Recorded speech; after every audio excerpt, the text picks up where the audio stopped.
En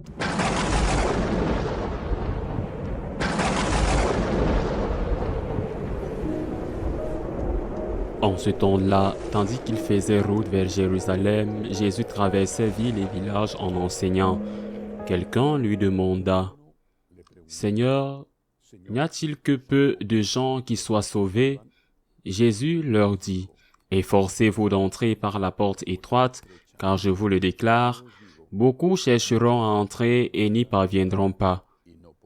Lorsque le maître de maison se sera levé pour fermer la porte, si vous du dehors, vous vous mettez à frapper à la porte en disant, « Seigneur, ouvre-nous », il vous répondra, « Je ne sais pas d'où vous êtes. » Alors, vous vous mettrez à dire, « Nous avons mangé et bu en ta présence, et tu as enseigné sur nos places. » Et il vous répondra, « Je ne sais pas d'où vous êtes. Éloignez-vous de moi, vous tous qui commettez l'injustice. » Là, il y aura des pleurs et des grincements de dents.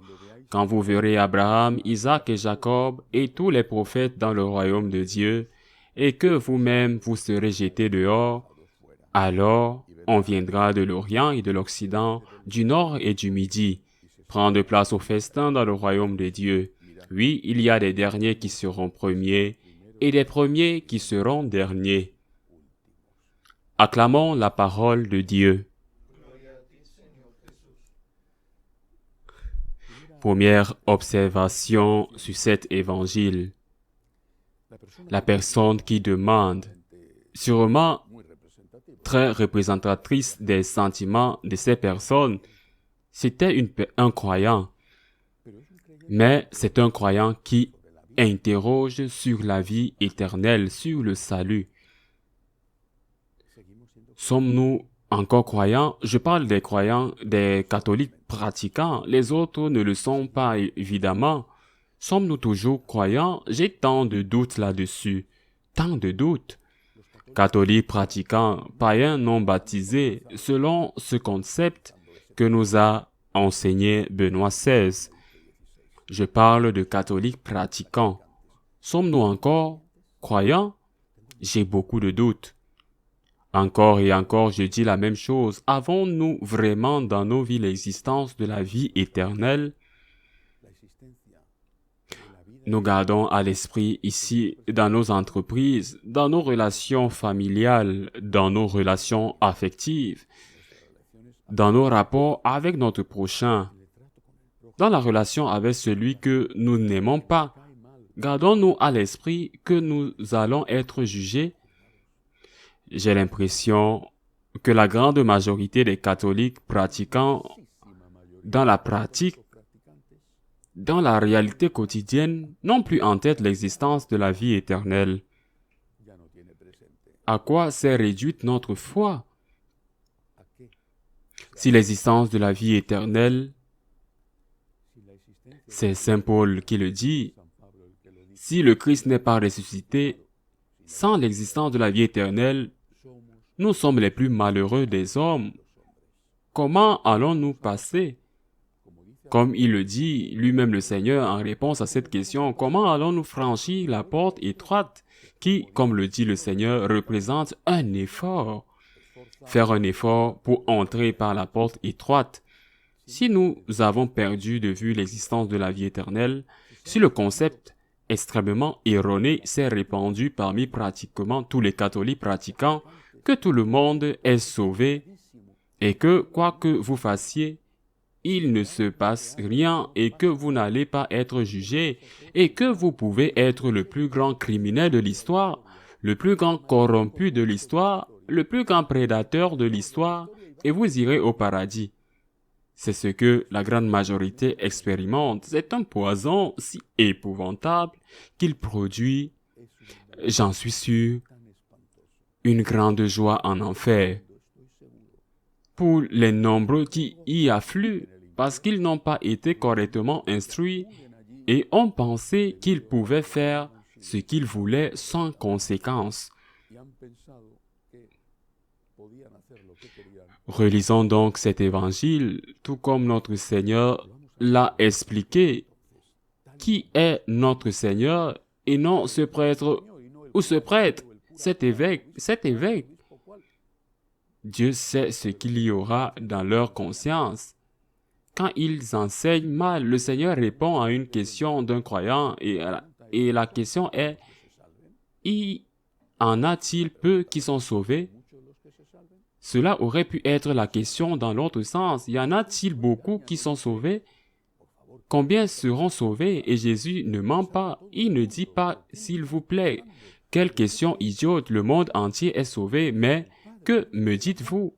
Mais qui pensez-vous que Dieu est? Dieu est le Père.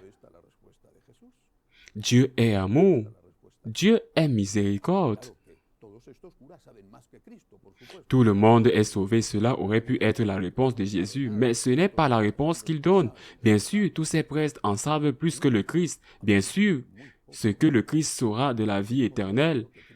Le Christ ne sait rien. Ces derniers sont ceux qui savent vraiment. Le problème est que certains, très peu, et nous continuons à penser que le Christ est Dieu et que ces prêtres ne sont pas Dieu. Ils pensent qu'ils sont Dieu et qu'ils sont plus que le Christ, et le Christ n'est personne comparé à eux. Qui sont les sages et les érudits qui disent avoir étudié même dans les universités prestigieuses, mais les quelques-uns d'entre nous qui continuons à croire que le Christ est Dieu et qu'il en sait plus que n'importe lequel d'entre nous, nous abordons ces paroles avec respect et aussi avec gratitude envers Jésus qui ne les dit pas pour nous faire peur. Rien de tout.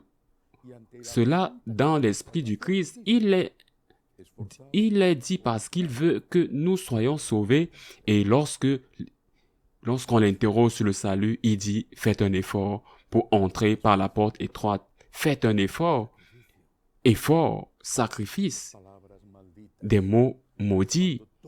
Quand tout dans la société parle d'hédonisme, de plaisir au corps, de ne faire aucun effort, et pourtant c'est justement cette culture qui cause tant de suicides, tant d'amertume, tant de destruction, tant de morts. Le Seigneur, qui est le seul qui ne nous trompe pas, nous dit « Efforcez-vous, travaillez, combattez. Si vous tombez, je vous relèverai. Si tu pèches, je vais te pardonner. Mais efforce-toi, essaye, relève-toi, demande pardon, recommence. Essaye une fois de plus. » Et quelle est la porte étroite?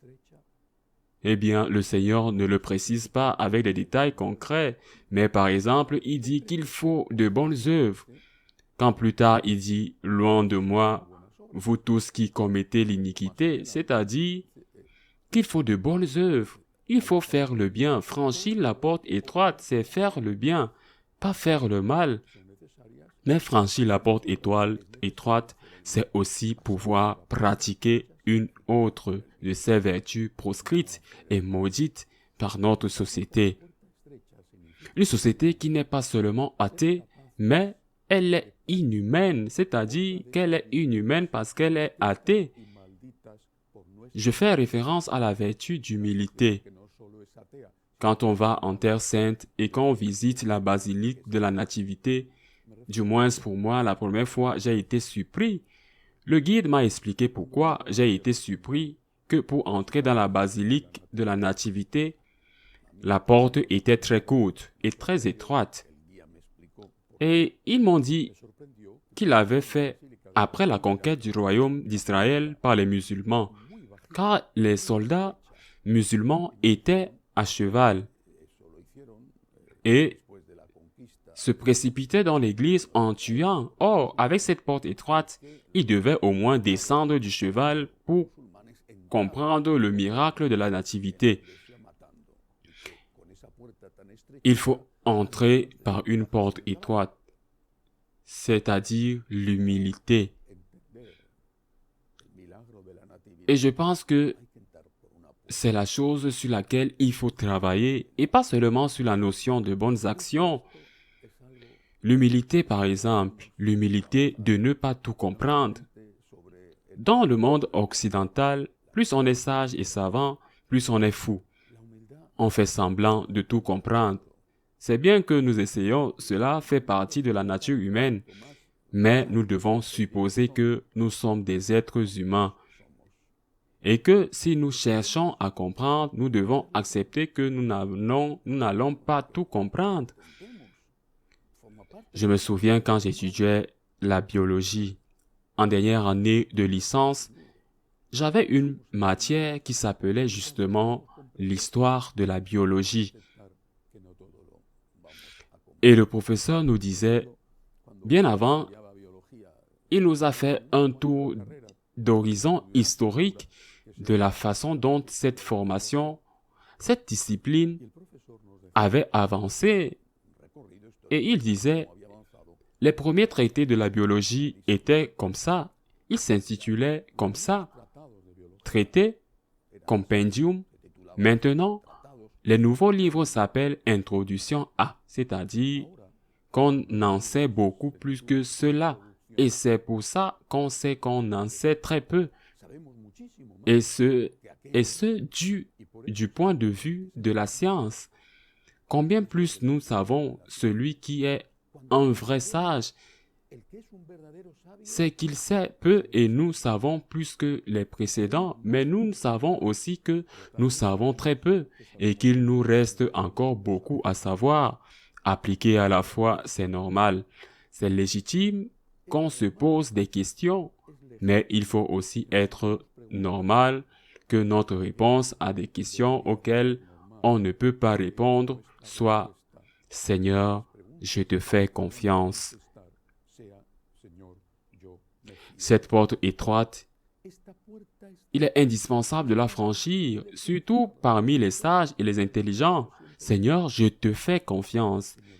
Je ne comprends pas pourquoi tu permets cela dans ton Église. Je ne comprends pas pourquoi tu permets cela dans mon pays. Je pense à ceux qui souffrent au Nicaragua, par exemple, au Cuba, au Venezuela, dans tant d'endroits en Afrique. Seigneur, je ne comprends pas pourquoi cette maladie, cette mort, ce problème de travail, pourquoi ma famille est en crise. Seigneur, je ne comprends pas. Je te demande, et il n'y a pas de réponse. Maintenant, je dois passer par la porte étroite de l'humilité, de baisser la tête, de reculer pour entrer dans cette ancienne basilique de la Nativité à Bethléem. Je dois passer par la porte étroite pour te dire, je te fais confiance, je crois en toi, Seigneur, je te fais confiance. Efforçons-nous par cette porte étroite, pour passer par cette porte étroite, efforçons-nous de pratiquer la vertu de l'humilité, efforçons-nous de pratiquer la vertu de charité, efforçons-nous, effort, sacrifice, travail. Quand il y a cela, le Seigneur te donnera le ciel. Mais quand tu n'es même pas capable de demander pardon parce que tu as commis des barbaries, tu n'es même plus conscient de ta mauvaise conduite, de ton arrogance, eh bien, laissons le jugement à Dieu, qui sait tout, mais il vous sera très difficile d'atteindre un jour le royaume des cieux. Et même si vous n'y croyez pas, même si vous n'y pensez jamais, même si vous pensez que tout le monde est sauvé ou qu'il n'y a rien, tout le monde n'est pas sauvé. Il y a quelque chose, il y a la vie éternelle, il y a un ciel avec Dieu et il y a un enfer avec le diable. Efforçons-nous d'entrer par la porte étroite, celle des bonnes œuvres et celle de l'humilité, afin d'être au ciel avec Dieu et non en enfer avec le diable. Ainsi soit-il.